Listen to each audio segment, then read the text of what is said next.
जब तक आत्म ज्ञान, परमात्म ज्ञान और तत्व ज्ञान नहीं होता है, तत्व सत्य परम सत्य तीनों का ज्ञान जब तक नहीं होगा तब तक हम इससे अलग नहीं हो सकते।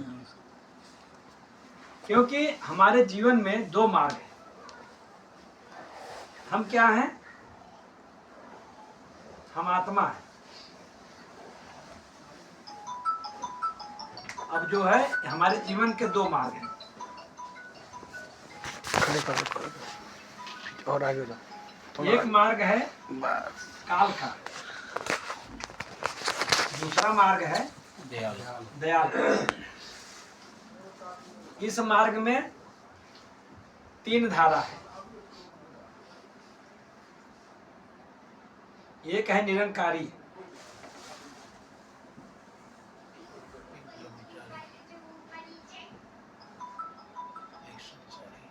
निरंकारी, दूसरी है ब्रह्मचारी,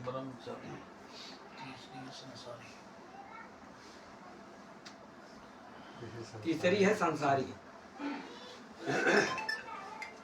जिसमें तीन मार्ग हो वो सही मार्ग नहीं है।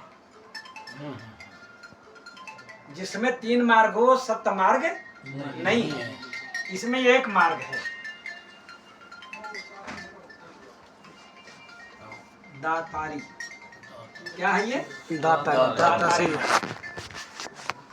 दातारी का मतलब होता है दाता से यारी। दाता संदेश या तो बेड़ा सिंह जोड़े धन के बार यारी। यारी। या गुरुदेव जोड़े, जोड़ दिया सबको। क्या हो गया ये? या बेड़ा सिंह से दाता यारी। दाता धन यारी। यारी। क्या हो गया ये? दाता धन। अगर जो है दोस्ती करने का काबिल कौन है इस संसार में? परमात्मा से सच्चा कोई यार है? वो जोड़ दिया। अगर परमात्मा से, दयाल पुरुष से, उससे कोई सच्चा यार हो, उससे अच्छा निर्मल यार हो, तो उससे भी दोस्ती करना जरूरी है जी। गुरु जी के पास रख दो। तो परमात्मा से सच्चा कोई है नहीं।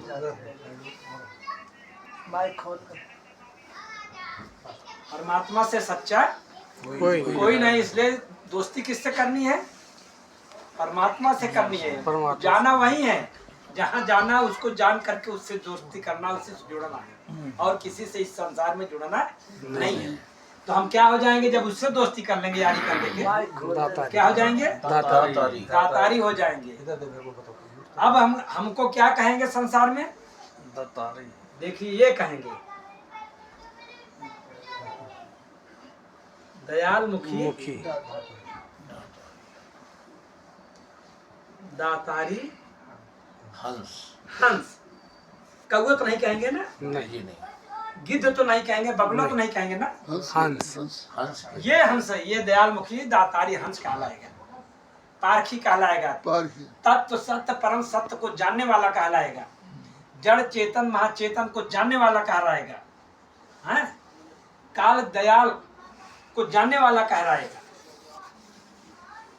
तब जाकर के ये दातारी बनेगा। जब परमात्मा तीनों का भेद जानेगा, तब क्या तीनों का शरीर को जान लेगा, तब ये कहेगा नहीं, मैं अगर दोस्ती करूंगा तो दयाल पुरुष से करूंगा, काल पुरुष से नहीं करूंगा। काल और दयाल का अंतर यही है।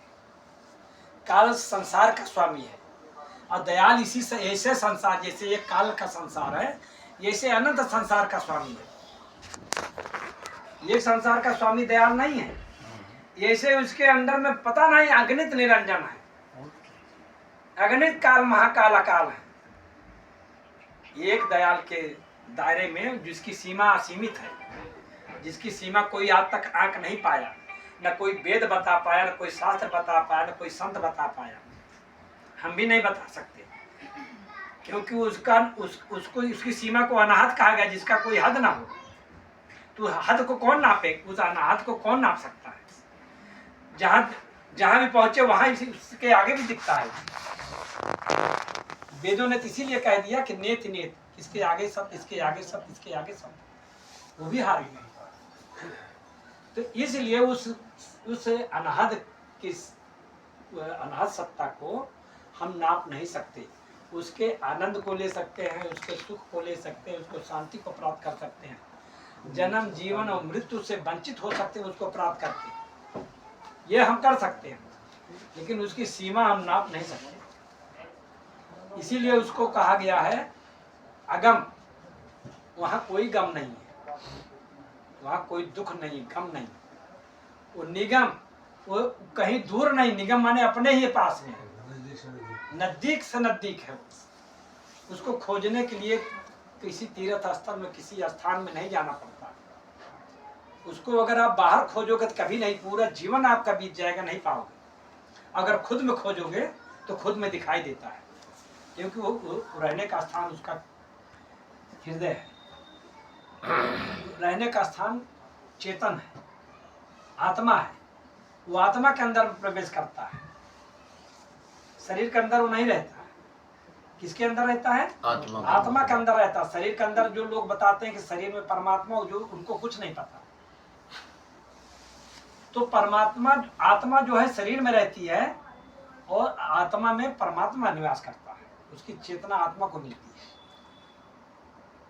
तो इसलिए परमात्मा को खोजने की कहीं जरूरत नहीं है, खुद में खोजा जाता है। खुद में खोजने से वो मिलता है।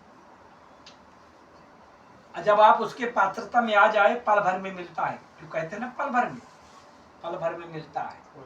पल की तलाश में उसको मिलने में कई साल नहीं लगते, कई साल हमको उसको योग्यता में लाने के लिए लगता है, जब तक हम योग्य है। क्योंकि जैसे कल मैंने बताया था, मैंने प्रैक्टिकल किया था, सोने शेरनी का दूध कहाँ रखा जाएगा? सोने के पात्र में। भी कौन सा सोना? असली सोना, करेक्ट है, सोना। उसी में उसका शेरनी का दूध मैंने अपने आप प्रैक्टिकल करके देखा, तो मुझे पूर्ण विश्वास हो गया। मैं आत्मदर्शन, परमात्मा दर्शन के जब सदगुरु ज्ञानी प्रेम सिंह जी महाराज के द्वारा प्राप्त किया, तो मैं भी ये ऐसा नहीं मान लिया, बहुत प्रैक्टिकल किया, बहुत अभ्यास किया, तब जाके परिपक्व हुए। और उसके बाद अब दावे के साथ मैं ये कहता हूँ कि जड़ चेतन महाचेतन के ज्ञान के अलावा दुनिया में चौथा ज्ञान नहीं है। अगर कोई चौथा ज्ञान लाता है, मैं उसका दास बन जाऊंगा। है ही नहीं कोई ज्ञान। जड़ चेतन महाचेतन के अलावा चौथा ज्ञान संसार में नहीं है, किसी धर्मशास्त्र में न कहीं किसी धर्मशास्त्र में उसके बारे में बताया भी है। क्षर अक्षर निरक्षर के अलावा और कोई तीसरा चौथा ज्ञान नहीं है। तत्व सत्य परम सत्य के अलावा और कोई तीसरा चौथा ज्ञान नहीं है।